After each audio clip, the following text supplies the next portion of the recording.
You cannot get away from it. You are in a vibrational and emotional relationship with who you have become constantly, eternally, forevermore. Deal with it. We want you to be aware of it, because when you are consciously aware that there is a vibrational attitude or beingness that has occurred because of what you have lived, then you can start feeling your way into emotional and vibrational alignment with it. For example, so Esther and her sister's husband had a lovely meal in Del Mar, and then decided to stop at the grocery store for some water and milk. And while they were in the grocery store, an 18-year-old lovely little girl in her new-to-her Mustang was driving on a wet street. Her car got away from her. It was impossible to even imagine how she got up so much speed in such a short period of time. And she buried the nose of her little Mustang in the nose of Esther's Cadillac Escalade. Buried it in the nose of Esther's car and the Jaguar that was sitting next to it. She couldn't have picked two better cars to bury her nose in. And when Esther saw it, the cars were stuck together. The tow trucks had to pull them apart. Esther was not happy. Her exact words were, "You have got to be kidding me." They were there for quite a while, exchanging information. And Esther was thinking to herself, how could someone be so irresponsible as to let their car get away from them and make such a mess of my beautiful car for no reason? This was just unnecessary. And her father was there, and he was very, very mad at her. And Esther liked that.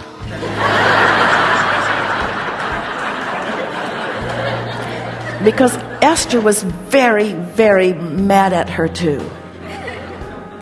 No reason for this. And then, as things unfolded and the cars were apart, and Esther realized that her car was drivable. In fact, everything worked. The headlights worked. She could not have picked a better spot. Even the signals worked. The car drove normally.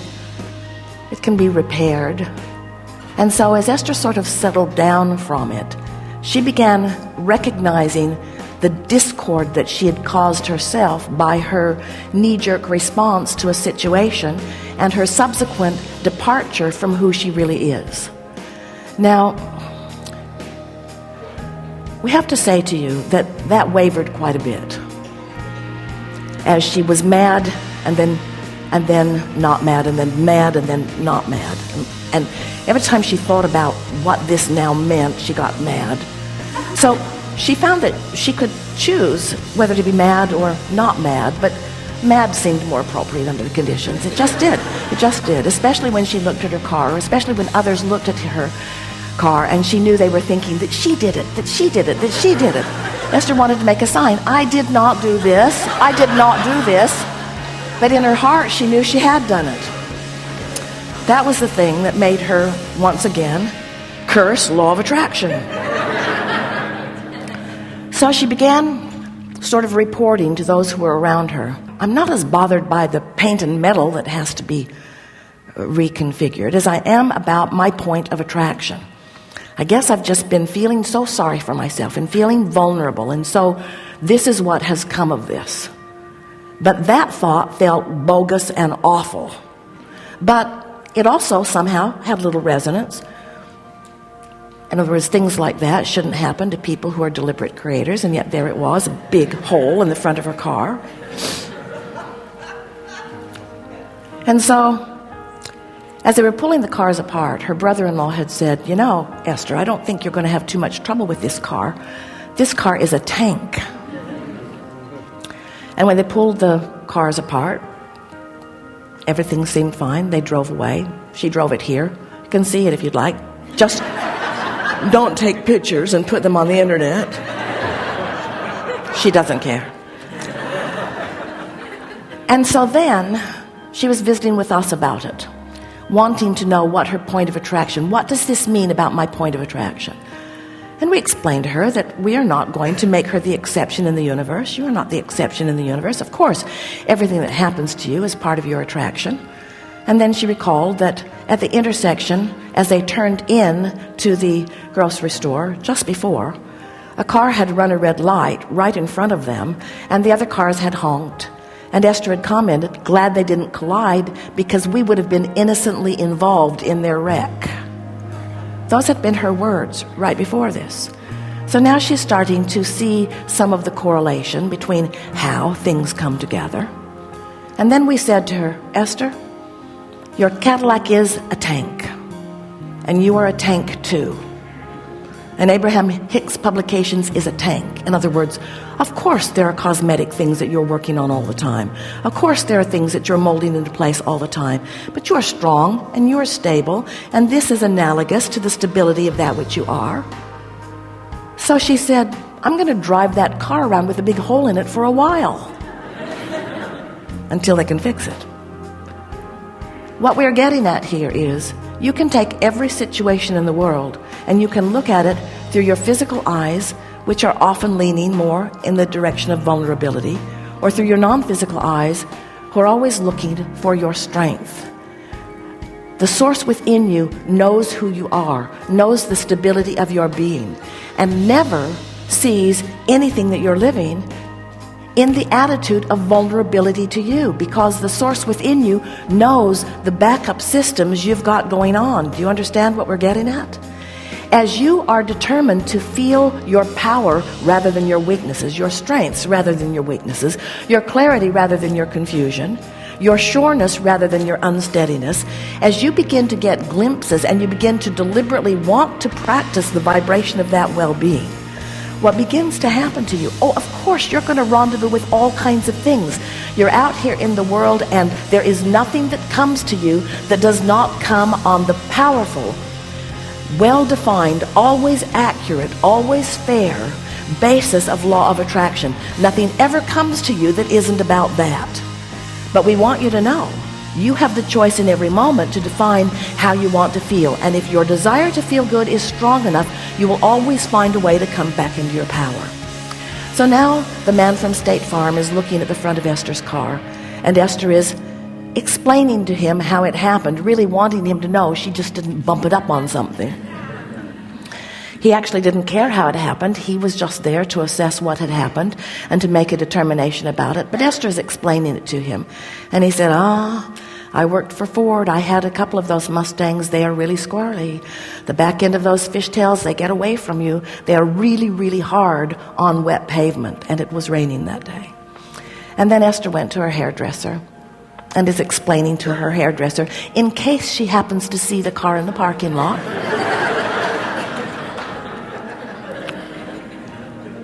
and her hairdresser said, I had 2 Mustangs. They are really difficult on wet roads. There's something about the back end of those that makes them really hard to control.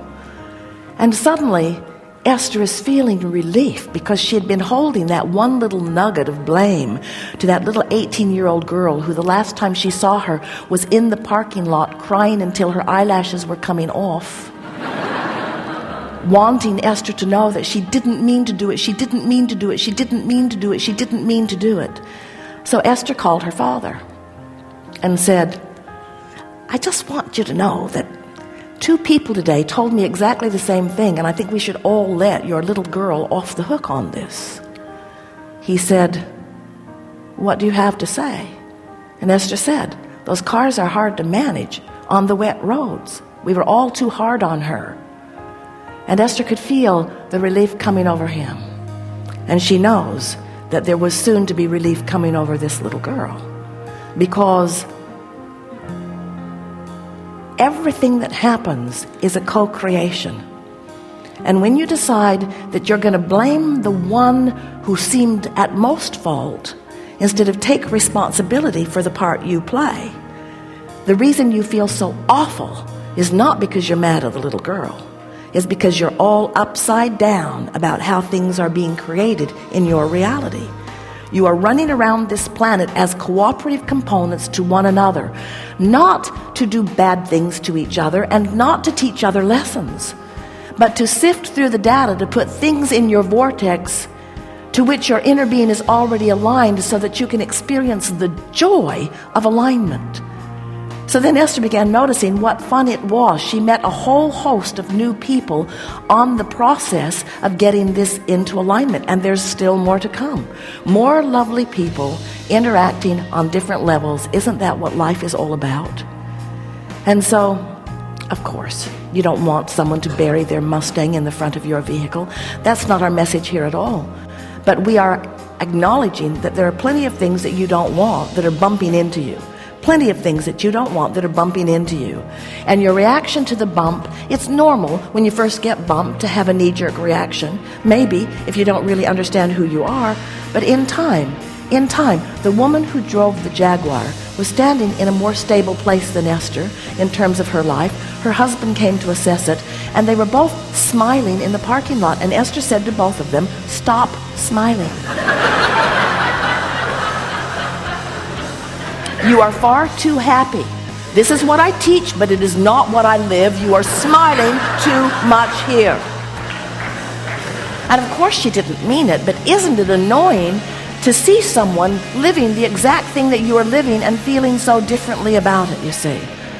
And what we're wanting you to understand is that the source within you, that your inner being, that who you really are, that is converging with you out here on the leading edge of that which you are living, that source within you has a different opinion often than you do if you feel anything less than wonderful. The source within you is always acknowledging the value in the rendezvous. The source within you is always looking for the positive aspects and the benefit of.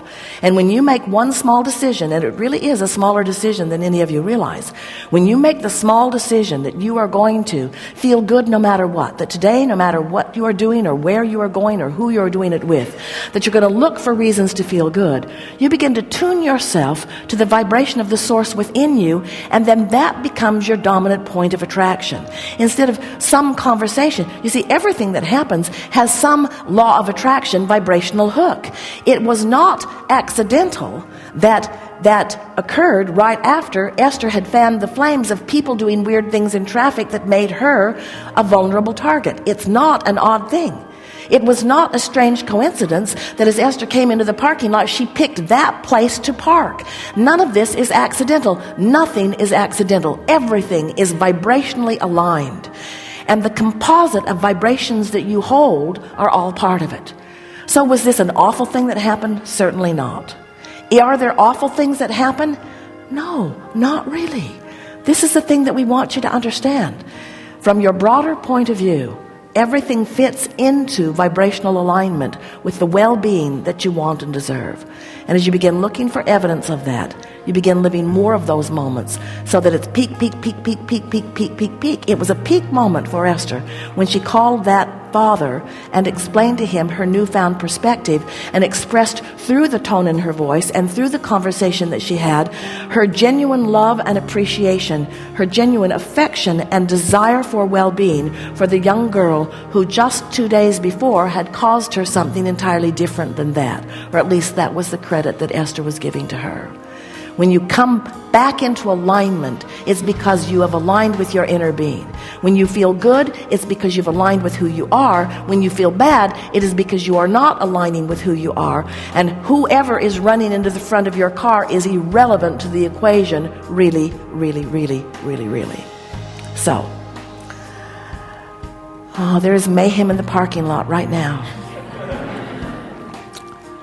No one is afraid.